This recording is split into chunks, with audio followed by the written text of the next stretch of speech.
Today's episode is about intuition and urgency and why they feel identical until you learn to tell them apart.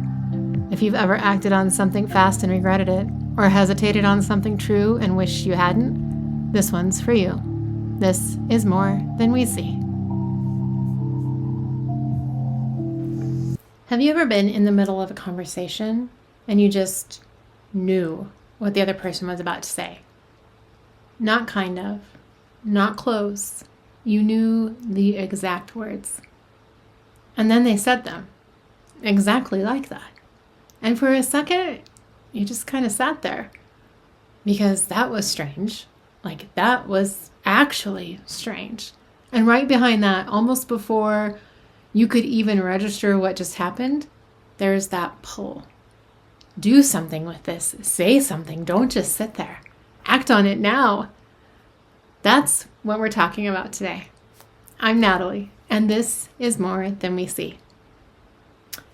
Those two things feel kind of like one thing, but they're not. And the difference between them matters more than most people realize. I want to tell you about some random Tuesday afternoon. Well, it could have been a Wednesday. It was a few years back anyway. There wasn't any crisis, nothing dramatic. I was just sitting at my desk and I got a text from a close friend. Just checking in. How are you? Normal. But the second I read it, something landed in me. Not a thought, not a feeling exactly. It was more like a knowing. Like, she's not okay. Not, I wonder if she's okay. Not, this seems off, she seems off. She's not okay. And she hasn't told anybody. That was it. Clear, complete, already fully formed. And right behind it, text her back right now. Tell her what you know. Don't wait. And I almost did. That would have been the most natural thing in the world. But something made me pause and made me think about it. Because those two things, the knowing and the urgency, they didn't actually feel the same that time. The knowing was quiet. It was kind of still. It just sat there. That urgency, that pushing, it had a specific feeling of, like, if you don't do this right now, you're going to lose it. So I waited. I didn't wait long. It was like 20 minutes. I made a cup of tea or got a Diet Pepsi or, something. I moved around. And when I came back, she's not okay was still there. It was unchanged. That feeling was still with me. But that voice telling me to act immediately was gone. So I texted her. Just kind of, hey, I've been thinking about you. How are you, really? And she called me, 10, 15 minutes later. And she had been sitting on something hard for a couple of weeks. And she hadn't told anybody. My knowing was right. And the urgency had really nothing to do with it. Here's what I want you to understand about that moment. What I experienced, getting that clear piece of information. And it was before I had a logical reason to have any of that information. That's not a quirk. That's not a coincidence. That's not me being perceptive. This is the kind of moment people are talking about when they use words like clairvoyance. And I know that word sounds like it belongs to something maybe on a late night cable show, but that's not what it is. Clairvoyance is just clear knowing. It's information arriving to you before your logic can account for it. And it happens to people every single day. In ordinary moments, in offices, in kitchens, in cars, to people who would never call themselves psychic. Most of those people don't talk about it. Not because it didn't happen, but because they've learned somewhere along the way that talking about it comes with a cost. Maybe they said something once. They mentioned a feeling that they had or a moment that was hard to explain. And the person they told got quiet or changed the subject or smiled in a way that said, okay, sure. And that was enough. They learned to keep it to themselves. So they file it under coincidence or good instincts or I just know this person really well. And sometimes those explanations are true, but sometimes they're not the whole story either. Sometimes what happened is just that you received something. And maybe you didn't have a safe place to put it. So you translated it into something that your brain could file. And every time you did that, every time you've explained it away, a small part of you knew that wasn't quite right. And that's not a failure in anything. That's just what happens when we don't have a language for what's actually going on, or we don't have support. And for some people, maybe you, it doesn't stay small. Maybe it builds. It starts as a knowing what someone is about to say, and it grows into knowing things about people you've never even met. It starts as a feeling in a room, and it becomes a full-on sense of presence. It starts as a hunch, and it becomes something you can't quite explain and you don't want to dismiss. It's not a disorder, it's not wishful thinking, and that's not you being dramatic either. That is your intuitive capacity growing, and that development doesn't happen on a schedule. It doesn't happen because you went looking for it. It happens because it's always been there. And at some point, you stopped explaining it away. Now, the urgency you feel right after one of these moments, that's not really part of the knowing. That's your nervous system reacting to something that it didn't expect. Because your mind just received information through a channel that it doesn't maybe officially recognize because you've put that maybe off. And it panics a little bit. It doesn't know what to do with that information that's arrived that way. So it does what a nervous system would do. What your body's going to do. It says move, act, do something before this disappears, before you lose it, before it stops being real. And that voice sounds so much like guidance that most people follow it. But it's not guidance. That's static. And here's the thing about really knowing. It doesn't need you to chase it. It doesn't need you to act on it in the next 30 seconds for it to stay true. Real knowing, it can wait because it's already finished. It was finished the moment it arrived. So here's the thing that makes that particularly difficult. Most of us have spent years, like a lot of years, being taught that this kind of knowing isn't real. Not in a cruel way necessarily, or maybe for some folks it was, but just in that quiet, consistent way that the world teaches us about what counts. Proof counts, logic counts. What you can show someone, that counts. A feeling you can't explain, that doesn't count. And so you learn to second guess it. You had a knowing about something, clean, clear, already there. And before you even had a chance to sit with it, the next thought is, but what if I'm wrong? What if I'm just seeing what I want to see? What if I'm projecting? What if this is just anxiety? And so you talked yourself out of it. And sometimes you were wrong to do that. Sometimes that thing you knew, the one you explained away, turned out to be exactly right.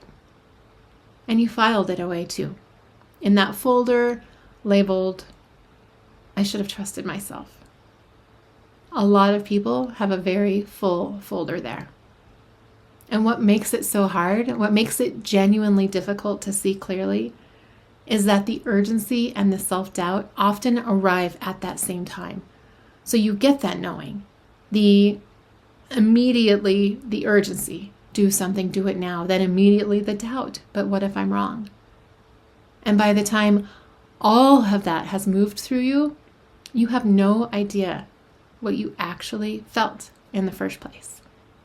The original signal gets completely buried in that noise. And that's not a you problem. That's just what happens when you have a real experience and the framework really isn't there to support it. The urgency and the doubt both land on top of that knowing before you ever had a chance to feel it cleanly. So you act from that place of urgency, or you freeze from that doubt. And either way, you never actually got to work with what you've received. This is why a pause matters. Not really necessarily as a technique, but as a way of getting back to what was actually there before everything else showed up and buried it. Let me describe these two things, what actually feel like, because most people have never had anyone name it for them. And if you've been carrying these moments around quietly, not sure what to make of them, I want you to stay with this part. The knowing. That's typically going to be quiet. It doesn't ask for anything. It feels like something was placed in front of you, already fully formed or fully finished. You didn't work towards it. You didn't think your way there. There was no process behind it. One moment you didn't have it, the next moment you did. And it often comes with a kind of stillness. Not excitement, not a rush. More like, oh, there it is. Like something settling into place.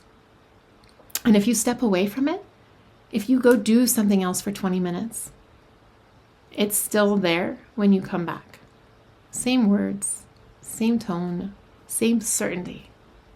That's the knowing. Now here's where it gets interesting. Think about a time when you had a strong feeling about something and you acted on it immediately. Maybe you sent a message you wish you hadn't. Maybe you made a call while you were still activated and it landed wrong. Maybe you said something true, but said it in the worst possible moment because you couldn't wait. That's what acting from urgency looks like. Not wrong information, wrong timing, wrong channel. Because the urgency feels completely different in your body. That's speed. There's pressure to it. If you have to lean, the whole system is already moving towards the door before you decided to go. There's a low-grade feeling that you're about to lose something if you don't move right now. And it comes with very specific thoughts. Say it now. Do it before it changes. What if this is the only chance? Don't overthink it, just go. You might recognize that voice. It sounds a lot like confidence. It sounds a lot like clarity. But notice what's actually happening. It's not pointing you towards something. It's rushing you away from the stillness. Those are not the same thing. The knowing says here, the urgency says now. And if you only ever hear them together, if you always acted the moment that something felt clear, you've never had a chance to find out which one is actually driving. Those thoughts, say it now, do it before it changes, those are not guidance. Those are the sounds of a nervous system trying to manage something it doesn't have a category for. And when you act from that place, you're not acting from the knowing, you're acting from the reaction to the knowing. And those lead to very different places. One of them is yours. The other one is just noise. So here's what I want you to try for the next few weeks. Next time something lands clearly, don't shut it down. Don't question it. Don't try to figure out where it came from. Just don't move on it immediately either. Give it 20 minutes. Go do something normal. Go make dinner, take a walk, talk to your dog. Do something that uses your hands. And then come back and ask yourself one question. Is that knowing still here? That's it. Because if it's real, if it was actually the knowing, it will still be there and it will be unchanged. And if it was urgency dressed up as certainty, it will feel different. Or it will be gone altogether. Or it could have shifted into something that you can't quite get on the radar anymore. Now, if you're someone who lives more in your body than your head, you might not need the 20 minutes. You might be able to feel the difference in real time. The knowing tends to land low, like a chest or a belly, somewhere central. It feels like settling, like weight dropping into place. The urgency tends to live a little higher, throat, shoulders, that feeling behind your sternum. It feels like bracing, like holding something that might slip. If you start to notice the difference between those two sensations, not just mentally, but physically, you start to have information before you ever have to wait for it. And if you're someone who processes through writing, I want you to try this. When something lands, write it down. One sentence, just whatever it is, whatever is landing. Don't explain it, don't justify it. Just write the thing that's there. Like my friend, just something's going on. and then go do something else. Come back later and read it. If it still feels true, if it reads like something you know, that's the knowing. If it reads like something you were feeling, like it has an emotional charge you can't quite place now, that was urgency. Time, body, page. Use whatever one fits how you're wired. Here's what this looks like over time. The first few times you do this, I want you to step away, come back, check. It might feel strange when you're stepping away from things you know, because you've probably been trained one way or the other to act on the strong feeling quickly. We reward decisiveness. We reward people who trust their gut and move. And there's nothing wrong with that. But this is a different skill. This is learning to tell the difference between your gut and your fear response, because they can feel nearly identical, especially in the moment. And here's what can make it even harder. Most of us have never been given permission to wait, especially when something feels strong. Strong is supposed to mean urgent. It's clear. It's supposed to mean act. But that's not how the knowing works. The knowing can be the strongest thing you've ever felt and still not need to do anything about it for another 3 days. It's already true. It doesn't become more true because you acted quickly. What changes over time, if you practice this, is that you start to develop a sense for what your knowing actually feels like. In your specific body, in your specific life. Not what someone else says it should feel like, not what a book describes. What it actually feels like for you. And once you have that, once you've tested it enough times to know what stays and what fades, you stop needing that 20-minute pause. You can feel the difference in real time. The landing versus the rush. The stillness versus the pressure. And you act from the right one. Not because you've decided to trust yourself necessarily, but because you finally know the difference between the two things that used to feel like one. That's what this builds towards.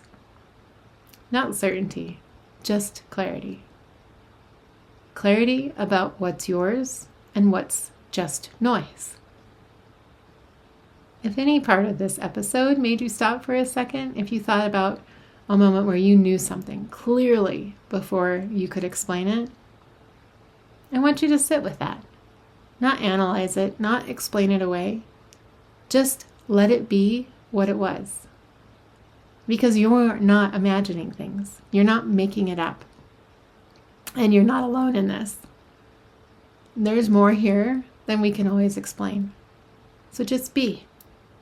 And I'll see you next time on More Than We See.